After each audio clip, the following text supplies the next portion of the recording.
Bonjour à tous et bienvenue à bord de cette nouvelle table ronde sur un sujet passionnant pour les experts et pour les fans de l'inbound marketing.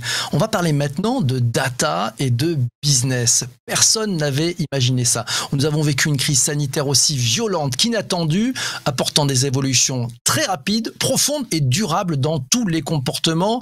Ça a généré des nouvelles attentes, des nouveaux comportements d'achat, des dépenses qui se sont réorientées vers le commerce en ligne.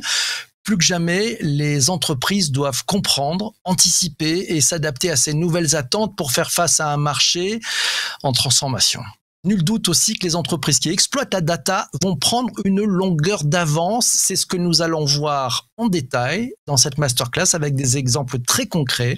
Pour en parler, j'ai le plaisir d'avoir à mes côtés deux experts passionnés de la data, avec Catherine Jousse qui est directrice marketing, communication et expérience client chez Truffaut. Elle est accompagnée de Bruno Carrois, il est directeur associé chez Avancy. Bonjour à tous les deux. Avant de rentrer dans le vif du sujet et de répondre à la question qui tue, une première question pour toi Bruno. Peux-tu nous présenter brièvement ton agence et vos domaines d'expertise ?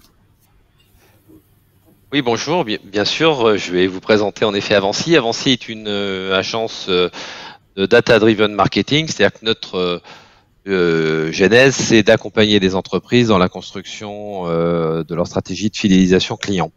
Et pour ça, on sait s'adosser à la donnée et faire en sorte que la donnée nous permette de comprendre finalement les comportements clients, de comprendre en effet les cycles de fidélisation et de cette connaissance tirée du client, de pouvoir construire des stratégies. Et le troisième pan, en effet, qui va être celui de notre activité, c'est que pour réussir à exploiter les données, il faut aussi que les solutions soient en place et notamment que on puisse gérer dans de bonnes conditions ces données pour pouvoir les exploiter. Tu peux nous donner quelques exemples de clients pour lesquels vous travaillez chez Avancy ? Oui, bien sûr. Alors, on va toucher évidemment de nombreux secteurs, beaucoup l'univers du B2C, là où on a beaucoup de clients, où finalement c'est pas si simple de connaître ses clients. Donc c'est en effet l'univers de retail aujourd'hui qui est extrêmement présent chez Avancy avec des marques très très différentes dans des secteurs d'activité très différents. Ça peut être la mode, ça peut être l'univers du surgelé avec Picard, ça peut être la beauté avec Beauty Success, ça peut être en effet Truffaut dans l'univers de la jardinerie. C'est aussi évidemment le e-commerce dans lequel on dispose de beaucoup de données, dans lequel on peut aller évidemment très loin, des entreprises spécialisées dans l'univers du café comme Maxi Coffee, comme Illesima dans l'univers du vin, et aujourd'hui de plus en plus sont les marques qui cherchent aussi à capter de la donnée consommateur. Elles ne sont pas les distributeurs, et ces marques cherchent à capter de la donnée consommateur pour mieux les comprendre, mieux les connaître et mieux à terme adapter leurs produits, leurs offres à leurs besoins et à leurs attentes. En synthèse, parce qu'on a vu la palette sur l'écran, on a vu la palette de tes clients. C'est quoi les deux grandes problématiques auxquelles vous répondez le plus ?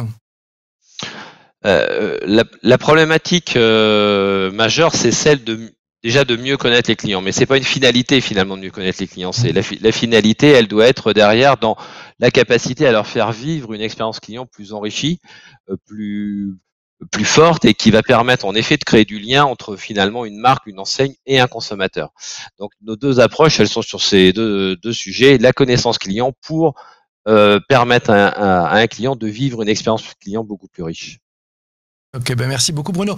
Tu le sais, hein, celles et ceux qui sont présents à Inbound Marketing France, chaque année, ce sont des experts et ce sont des gens qui sont hyper curieux, hyper gourmands et qui veulent ramener plein de choses très intéressantes dans leurs entreprises. C'est quoi les bonnes recettes dans le retail pour pouvoir bien exploiter et mieux exploiter les données ? C'est quoi tes bons conseils là-dessus ?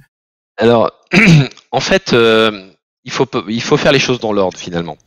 On va des fois chercher à exploiter de la donnée, on va chercher à la faire parler, mais souvent on se sera pas appliqué à bien la collecter, à collecter une donnée de qualité, une donnée qui va être vraie, sur lequel on va pouvoir adosser de la connaissance de façon certaine.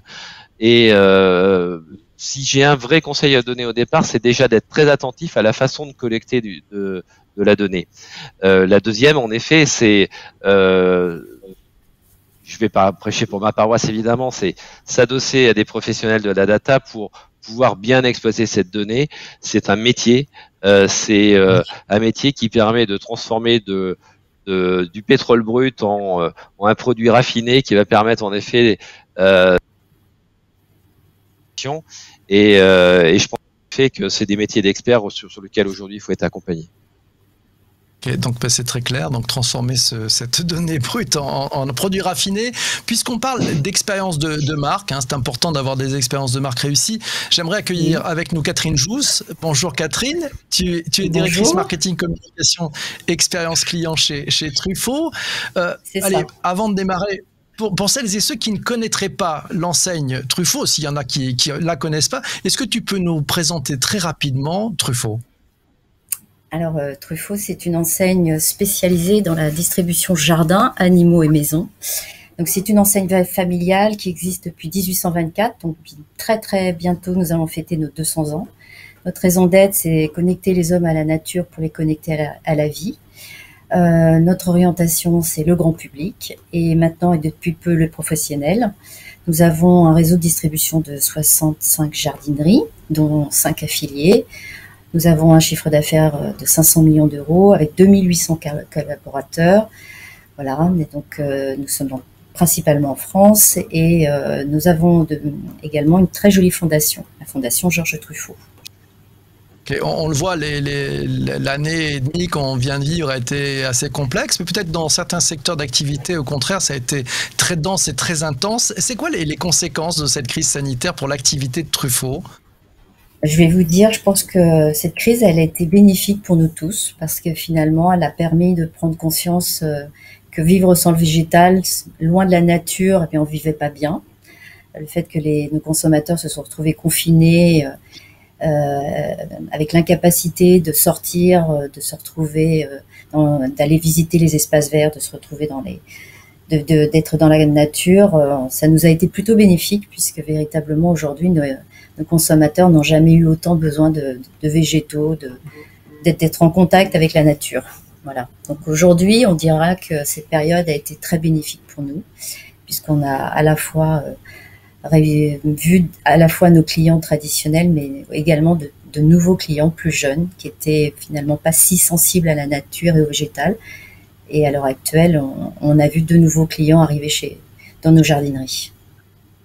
Ok, merci beaucoup Catherine. J'ai une question, tiens, pour Bruno.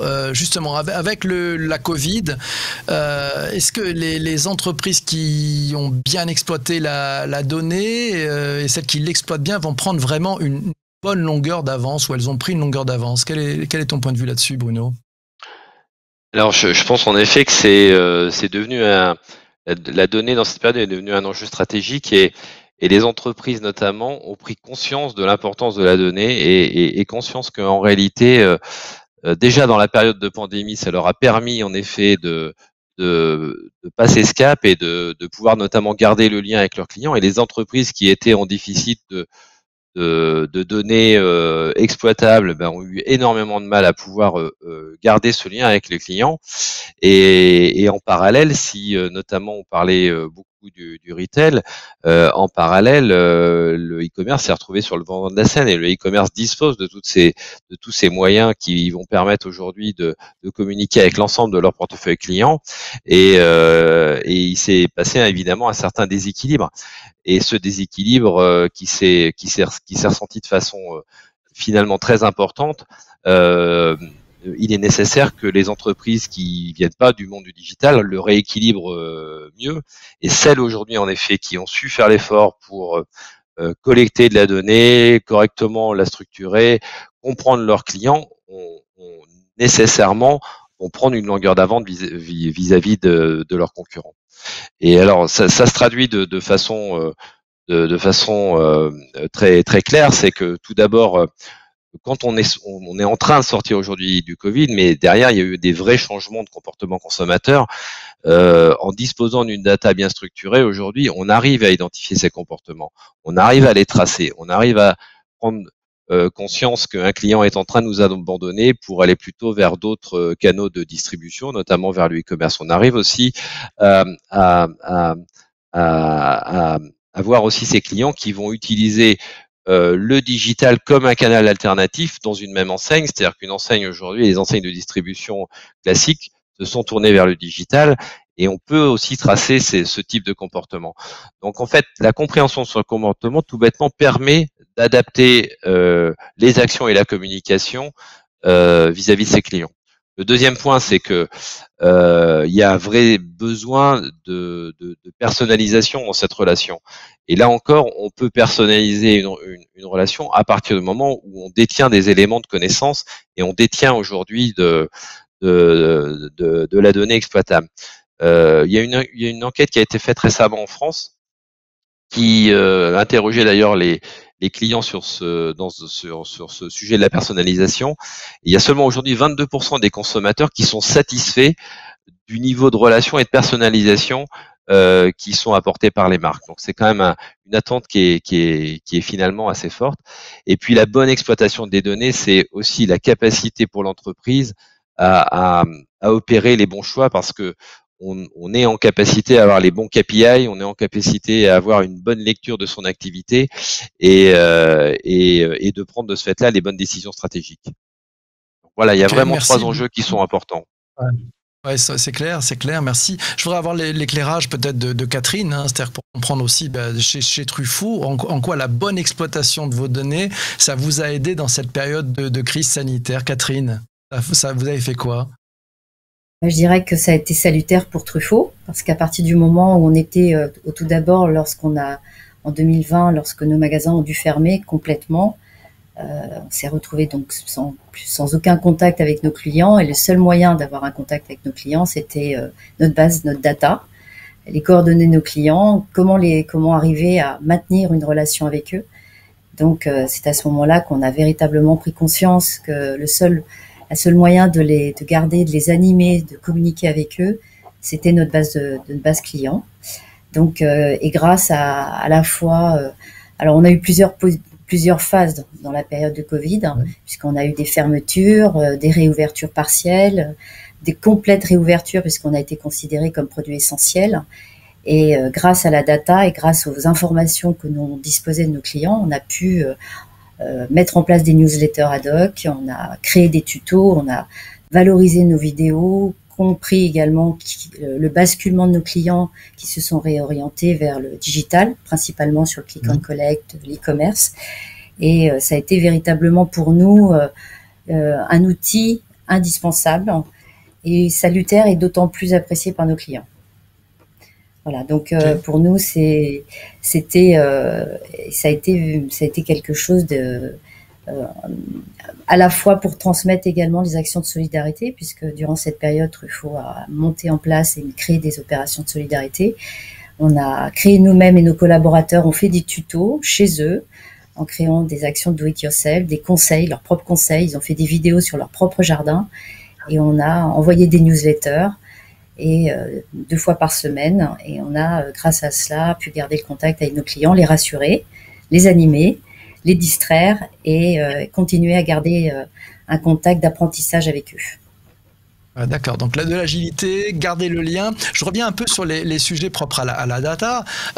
Quelles ont été les conséquences de cette compréhension assez rapide, d'après ce que tu nous dis, de ces nouveaux comportements de vos clients? C'est quoi les conséquences? Déjà, ils ont changé de canaux. Enfin, beaucoup ont muté, puisqu'au départ, c'était principalement et en très très grande partie des clients retail, donc de nos jardineries, donc une expérience physique dans nos magasins. À partir du moment où ils n'ont plus pu acheter, ou alors avec toute la réticence qu'ils pouvaient avoir à visiter des magasins en craignant le contact, on a vu un basculement de la consommation vers soit le click and drive, soit les commandes directement sur notre site internet. Et grâce à la data, on a pu voir les mutations et les comportements de nos clients en fonction des segments clients qui s'orientaient davantage en fonction des différents vers les différents canaux, et on a pu adapter nos messages en fonction des modes de consommation qu'ils pouvaient avoir. Justement là-dessus, tu peux nous donner quelques exemples des actions que vous avez mises en place avec tes équipes? Écoutez, en fonction déjà, on a pu voir que dans les populations les plus âgées, ils étaient extrêmement réticents, frileux, inquiets. Donc, on leur a on a adressé, personnalisé nos messages pour qu'ils aient à la fois toute la réassurance des gestes barrières qu'on pouvait mettre en magasin, parce qu'effectivement, ils avaient une très grosse inquiétude sur ce sujet-là. Pour ceux qui étaient néophytes et nouveaux clients, ils étaient très en attente de conseils. Donc on a personnalisé nos messages et adressé des newsletters avec des conseils pour pouvoir les rassurer suite à leur achat, puisqu'ils n'avaient pas eu les conseillers dans certains cas, ou la disponibilité de nos vendeurs. Ils ont eu des conseils ad hoc avec des tutos spécialisés en fonction de leurs achats en magasin. Voilà, donc on a véritablement adapté, analysé le mode de consommation et adapté nos messages. Donc finalement, vous avez développé aussi un peu de l'après-vente, c'est ça, hein, c'est-à-dire que finalement de l'accompagnement après l'achat, ce qui était, bon, vous faisiez déjà, mais c'était peut-être plus supérieur à ce que vous aviez l'habitude de faire. D'un point de vue, si on parle un peu de ton CRM, de votre stratégie CRM, cette période, elle influence comment votre stratégie CRM pour demain, pour les mois et les années qui viennent, Catherine? Pour nous, ça a été d'abord, ça a été la rencontre avec Bruno, pour rien vous cacher, puisque c'est comme ça qu'on a fait connaissance avec très belle rencontre. Pourquoi? Parce qu'effectivement, ça nous a fait encore plus prendre conscience de la nécessité d'avoir une data solide, fiable. On a pu constater à travers de cette expérience qu'il y avait certaines données qui ne remontaient pas, quelques failles également sur l'enrichissement de nos données, puisqu'il nous manquait soit en termes d'opt-in, hein, que n'était pas forcément opt-in pour l'ensemble des données de nos clients. Donc, ça nous a permis de nous mettre à jour. Enfin, on l'était, mais ça a été véritablement un accélérateur pour nous. On a pu voir effectivement que notre RCU était un peu n'était pas pleinement optimum. Donc, avec Avancy, on a remis un petit coup on a regardé notre RCU et aujourd'hui, on remet à plat notre data mart de telle manière à avoir un référentiel client tout à fait fonctionnel et encore plus performant pour la suite. Dans tous les cas, ce que je peux dire, c'est que ça a été pour nous un outil indispensable. Et aujourd'hui, d'ailleurs, nos clients nous le remercient puisqu'ils nous ont, l'année dernière, ils ont voté et nous ont considérés comme ayant été une entreprise, faisant partie des 25 entreprises les plus utiles pour les Français, justement parce qu'on a réussi à garder le contact avec eux. Félicitations, bravo. Tu le sais, je suis gourmand, je suis comme celles et ceux qui regardent en ce moment même cette masterclass. Je veux encore des exemples. Donne-nous encore des exemples, Catherine.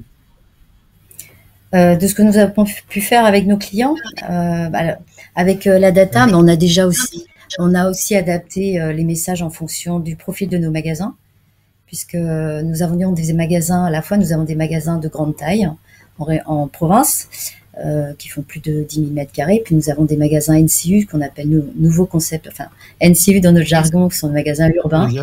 Et donc, grâce à la data, on a aussi adapté, puisqu'on a pu voir selon que nos profils clients étaient soit très urbains, soit plus province et traditionnels. On a aussi adapté le message en fonction de profil, parce qu'on a pu voir des mutations, des mouvements.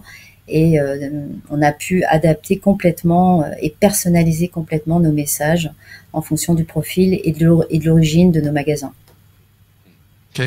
Bon, belle expérience en tout cas. Si tu avais un conseil à donner à une entreprise qui réfléchit à mettre en place une vraie stratégie data-driven, tu lui dirais quoi? Bien qu'il faut le faire. Que c'est indispensable.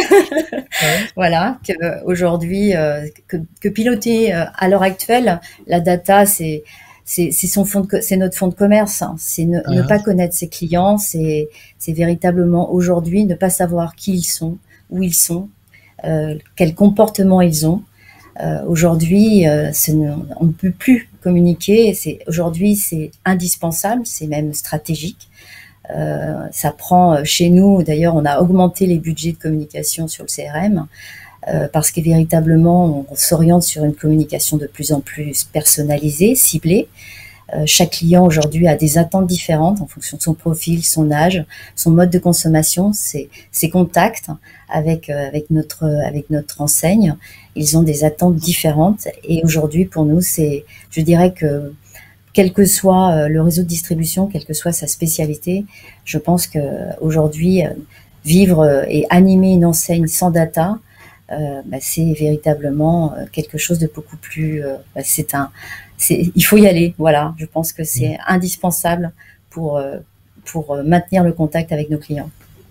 Ok, passage à l'acte, ça va faire plaisir à Bruno, ça. Bruno, est-ce que tu aurais de ton côté un conseil à donner à une entreprise qui réfléchit dans la mise en place d'une véritable stratégie data-driven? Je vais rebondir sur ce que vient de dire à l'instant Catherine.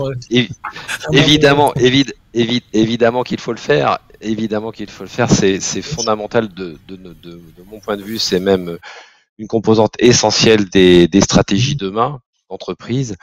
Et pour ça, il faut le faire bien. Il faut le faire dans de bon ordre. Et ce que je peux vous conseiller en tout cas à tous, c'est de le faire en étant bien accompagné. Et des entreprises comme les nôtres, en tout cas, sont là pour ça. D'accord, bon, c'était super, d'accord, c'est bien. Non, mais c'est vrai, non, mais il faut le dire, quand les choses sont bien faites, il faut le dire. Le témoignage de Catherine, quand même, est juste très éloquent. Catherine, de ton côté, on a encore le choix de ne pas devenir data-driven. Si quelqu'un a dit, ouais, c'est pas pour moi, ce truc-là, on a encore le choix ou pas? Ah non. Non, on n'a plus le choix. Aujourd'hui, c'est plus possible. Sans quoi, aujourd'hui, on peut pas piloter une entreprise si on ne sait pas, si on ne connaît pas le comportement de ses clients. Nous, pendant la période, on a pu voir que certains clients nous avaient quittés, des très très très bons clients, des très VIP qui avaient peur. Et si on n'avait pas eu la data, si on n'avait pas pu le repérer via nos outils, aujourd'hui, on serait plus là à essayer de les reconquérir, les reséduire, les rassurer. Donc aujourd'hui, c'est un outil indispensable pour pouvoir mesurer le comportement de nos clients, les animer et les fidéliser à une enseigne et surtout nous différencier. Bruno, je me tourne vers toi. Les entreprises qui n'exploitent pas la donnée, c'est pas sérieux, non? C'est pas sérieux de pas faire ça. Je sais pas si je vais le dire en tout cas comme ça. On peut, en tout cas, et certaines entreprises peuvent en tout cas penser qu'on peut continuer à ne pas forcément l'exploiter ou en tout cas l'exploiter peu. On va peut-être pas forcément prendre conscience de la nécessité de le faire. Il y a une chose qu'il faut véritablement regarder, c'est ce que justement on a vécu depuis un an et l'ascension notamment qu'a pris le e-commerce. Qu'est-ce qui fait la différence entre un e-commerçant aujourd'hui et une autre forme de commerce? C'est que le e-commerce est né avec la donnée, vient de la donnée. Il n'y a aucune interaction client qui n'est pas connue d'un e-commerçant, comme de n'importe quelle entreprise d'ailleurs du digital. Tout est tracé, tous les comportements sont connus et adapter une expérience client de façon extrêmement enrichie, extrêmement séduisante pour le consommateur. Les e-commerçants ont une vraie longueur d'avance. Si les autres entreprises aujourd'hui ne prennent pas conscience qu'il faut combler ce delta pour pouvoir en effet rivaliser dans de bonnes conditions et offrir aux clients ces expériences qu'ils sont en droit d'attendre, je crois qu'en effet elles souffriront dans les années à venir. Donc celles qui auront su faire ce choix aujourd'hui et prendre cette longueur d'avance et en tout cas combler ce différentiel avec les entreprises du e-commerce, je pense s'en sortiront très bien parce que le mix entre le commerce physique et le digital est sûrement la solution gagnante pour l'avenir. Ok, le figital, c'est ça? C'est le figital. Le figital, exactement. D'accord, on va exploiter le figital. Cette masterclass touche presque à sa fin, mais pas encore, donc restez avec nous. J'aimerais avoir votre mot de la fin à tous les deux. Le message clé à propos de la data pour reprendre une longueur d'avance. On va commencer par Catherine. Ton message clé, quel est-il? Mon message clé, surtout si vous l'avez pas fait, allez-y, parce que voilà, si vous le faites pas, d'autres le feront à votre place. Et puis sachez que c'est comme un tableau de bord et que avoir un outil data, de bien la maîtriser, de bien la suivre, de bien l'animer, c'est véritablement d'abord c'est très instructif, c'est passionnant. Voilà, et c'est passionnant pour l'ensemble de l'entreprise parce que nous on a partagé le fonctionnement et finalement l'ensemble de nos collaborateurs sont ravis de comprendre aussi le comportement de leurs propres clients. Donc je dirais que allez-y sans crainte et surtout passionnez-vous parce que c'est une très belle aventure. Génial, c'est un beau mot de la fin. Merci. Ça met la barre très haut pour Bruno. Bruno, ça met presque la barre beaucoup trop. Beaucoup trop. Je suis resté plus terre à terre en tout cas dans ces cas-là, puisque ça va être difficile de rivaliser. Je crois que, en tout cas, ce que j'ai envie de dire, c'est aux entreprises, c'est prenez conscience de l'enjeu de la data, Faites-en un projet d'entreprise, sensibilisez les directions générales et engagez-vous dans cette voie. Comme l'a évoqué Catherine, c'est en plus un univers passionnant. C'est extrêmement incroyable ce que l'on peut faire aujourd'hui avec de la donnée et la richesse de connaissances que l'on peut en tirer. Et puis c'est l'avenir de vos entreprises de demain. Donc, je vous dis tous, pour ceux qui ne l'ont pas fait aujourd'hui, allez-y et embarquez tout le monde dans l'entreprise pour engager des projets de ce type. C'est un beau projet d'entreprise, vous avez raison tous les deux. Immense merci à tous les deux. Merci vraiment pour vos témoignages, ces retours d'expérience passionnants. Bravo pour ce que vous faites. Et quant à vous tous qui nous avez regardés, jusqu'au bout, félicitations. Vous ne repartirez pas les mains vides. Merci d'avoir regardé cette masterclass jusqu'au bout. On se retrouve très vite pour une autre masterclass. IMF 2021 continue avec des contenus très riches, denses, intenses, passionnants. Je vous donne rendez-vous sur le site web de l'événement pour que vous puissiez profiter au maximum du programme. Soyez gourmands, saisissez-vous, regardez ces masterclass, profitez-en, intervenez, ramenez de la valeur dans vos entreprises. On se retrouve très très vite. Salut, portez-vous bien.